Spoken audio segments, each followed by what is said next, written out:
रात के 12 बज चुके थे। अजय अपनी बाइक से सुनसान सड़क पर अकेला चला जा रहा था।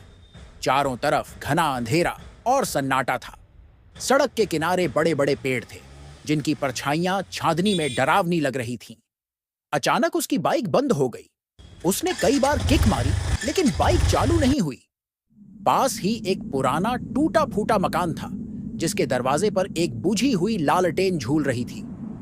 अजय ने सोचा कि वहां से मदद मांगनी चाहिए। जैसे ही उसने दरवाजे पर दस्तक दी, दरवाजा खुद ब खुद चरमराते हुए खुल गया। अंदर घुप अंधेरा था। अचानक उसे किसी के धीरे धीरे हंसने की आवाज सुनाई दी, हल्की, डरावनी, गूंजती हुई। उसने आवाज की दिशा में देखा तो एक बूढ़ी औरत झुकी हुई हालत में खड़ी थी। उसकी आंखें गहरी काली और चेहरे पर अजीब सा पीलापन था। उसने कांपते हुए पूछा, क्या यहाँ कोई है जो मेरी मदद कर सके? बूढ़ी औरत धीरे धीरे उसके पास आई और फुसफुसाई, बेटा, यहाँ रुको मत, भाग जाओ। अजय के रोंगटे खड़े हो गए। उसने डरते हुए पूछा, क्यों, क्या हुआ? अचानक औरत की आंखें सफेद हो गई और उसका चेहरा भयानक रूप से विकृत होने लगा। उसकी गर्दन लंबी होती गई और उसका मुंह फाड़कर एक तेज चीख निकली, इतनी खौफनाक कि अजय के पैरों के नीचे से जमीन खिसक गई। वह पलटा और भागने लगा, लेकिन जैसे ही उसने दरवाजे की ओर कदम बढ़ाया, दरवाजा अपने आप बंद हो गया।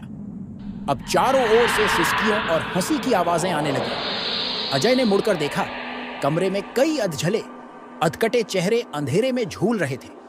कुछ की आंखें नहीं थीं, कुछ के मुंह से खून टपक रहा था। वे सब धीरे धीरे अजय की ओर बढ़ रहे थे।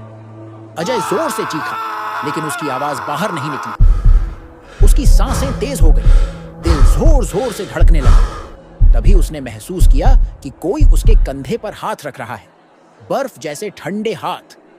उसका पूरा शरीर सुन्न पड़ गया। उसने धीरे धीरे पीछे मुड़कर देखा, वही बूढ़ी औरत, लेकिन अब उसकी आंखों से खून बह रहा था। उसने भयानक आवाज में कहा, तू यहां से जा नहीं सकता, अब तू भी हमारा हिस्सा है। अचानक कमरे की सारी रोशनी बुझ गई।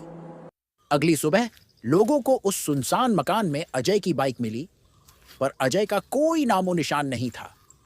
अब भी जब कोई उस सड़क से रात के समय गुजरता है तो कई बार एक अजीब सी हंसी सुनाई देती है, और कुछ लोगों को एक साया अपनी बाइक के पीछे दौड़ता हुआ भी दिखता है।